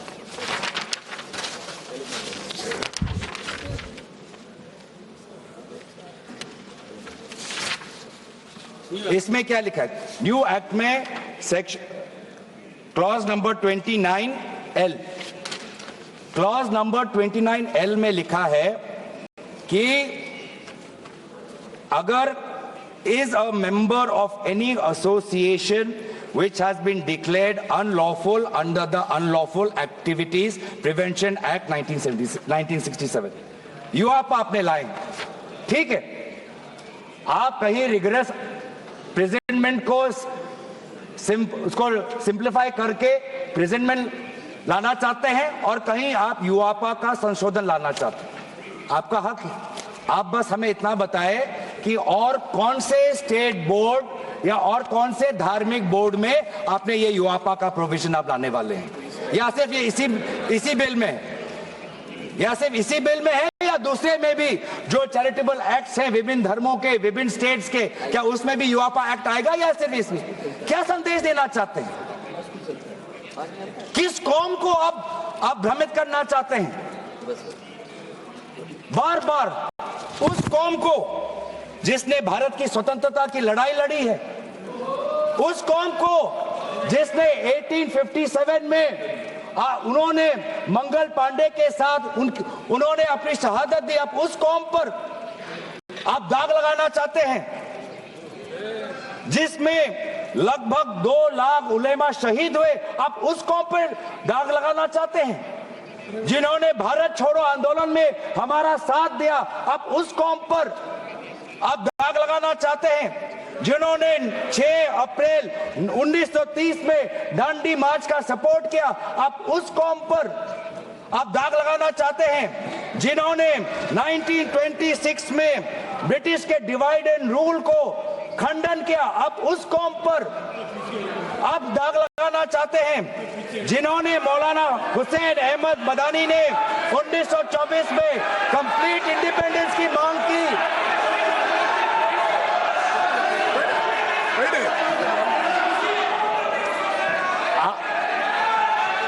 जब आप लोग भारत छोड़ो आंदोलन का समर्थन नहीं कर रहे थे, उस कौम ने भारत छोड़ो आंदोलन का समर्थन किया। जब आप लोग अंग्रेजों को मर्सी पिटीशन लिख रहे थे, वो माल्टा में 3 साल और इजिप्ट में उन्होंने शहादत दी। किस कौम पर दाग लगाना चाहते हो जिन्होंने 1924 में जिन्ना के 2 नेशन की थियरी को पूरी तरीके से नकारा, आप उस कौम पर लगा रहे हो? सर यही है इनका डिवाइड एंड रूल, यही है इनका डिवाइड एंड रूल। बहुत लोग पूछते हैं सर हमारा राष्ट्रवाद क्या है? सर हमारा राष्ट्रवाद, nationalism for us is being united in our shared love for our Bharat Mata and the mutual respect for her culture, language, dress, food and religion. It is the love for our national flag, the Tiringa, जिसकी सम्मान आपने नहीं की थी. It is the sacrifice of the Indian freedom movement, जिसमें आपने भाग नहीं लिया. It is our thirst for knowledge to seek excellence with limited resources, to be creative, to have the courage, to acknowledge the injustice of the past and have the wisdom to build new bridges. ये है हमारा राष्ट्रवाद और ये राष्ट्रवाद आज हमारे संविधान में उल्लेखित है। तो सर बार बार ये सरकार कहती है ये माइनॉरिटीज के पक्ष में है, लेकिन जब अमेरिका से माइनॉरिटी कमीशन का रिपोर्ट आता है कि माइनॉरिटीज के साथ नाइंसाफी होती है तो इनको दुख होता है। जब यूएस का रिलीजियस कमीशन का रिपोर्ट आता है तब इनको दुख होता है। सर बार बार ये जो ऑप्टिक्स की बात कर रहे हैं, ये क्लॉज 42 सेक्शन 108A इन्होंने डिलीट कर दिया है। ये कहते हैं कि कैसे ओवरराइडिंग प्रिंसिपल कैसे आ सकता है। मंत्री महोदय को ओवरराइडिंग प्रिंसिपल से आपत्ति है। पहले सबके लिए सेक्शन 108 क्या है सर पढ़ लेते हैं, आपके लिए भी है, हम तो जेपीसी में थे।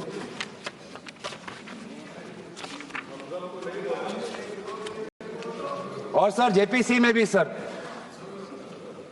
दुख की बात करनी पड़ेगी सर कि जेपीसी में ये कहते हैं कि सबका इन्होंने राय सुना, लेकिन आपको भी पता है विपक्ष के द्वारा एक भी संशोधन को इन्होंने स्वीकार नहीं किया। ये किस प्रकार का, हमने भी बहुत से जेपीसी देखे हैं सर, ऐसा जेपीसी नहीं देखा जहां पर क्लॉज बाय क्लॉज डिस्कशन भी नहीं हुआ सर, पूरी तरीके से वोटिंग हो गई। एक मिनट माननीय सदस्य,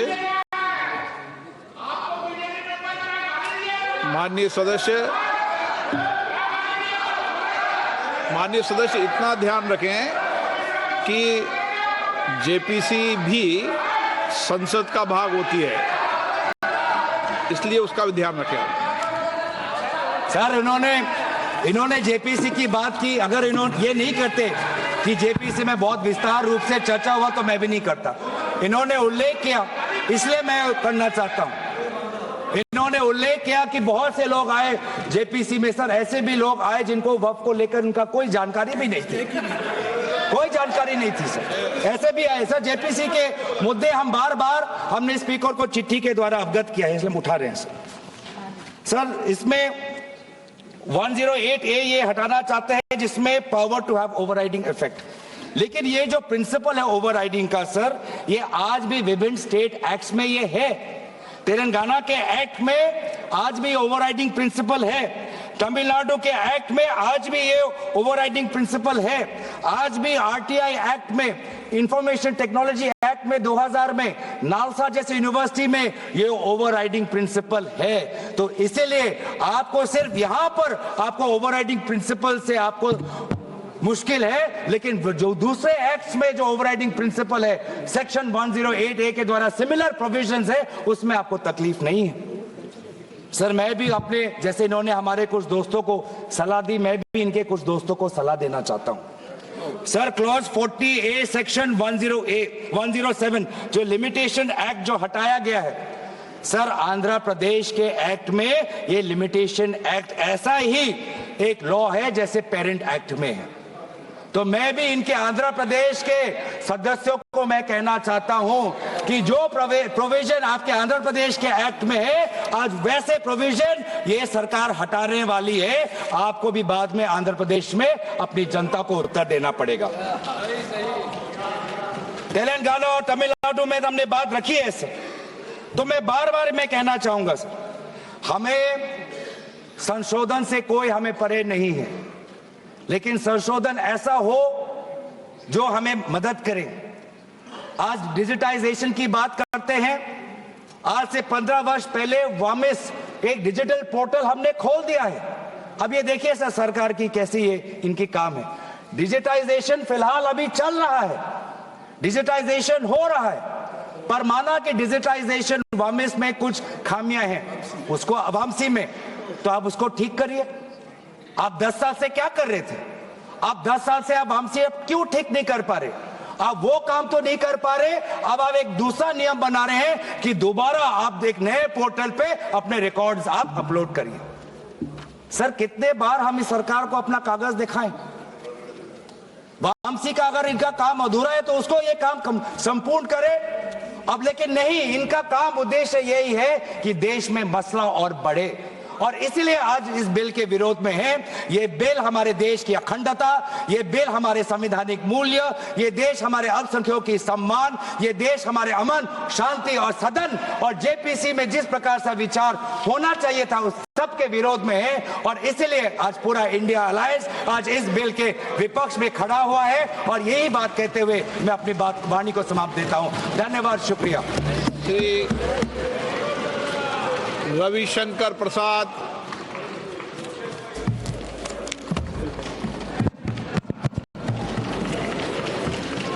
माननीय अध्यक्ष जी,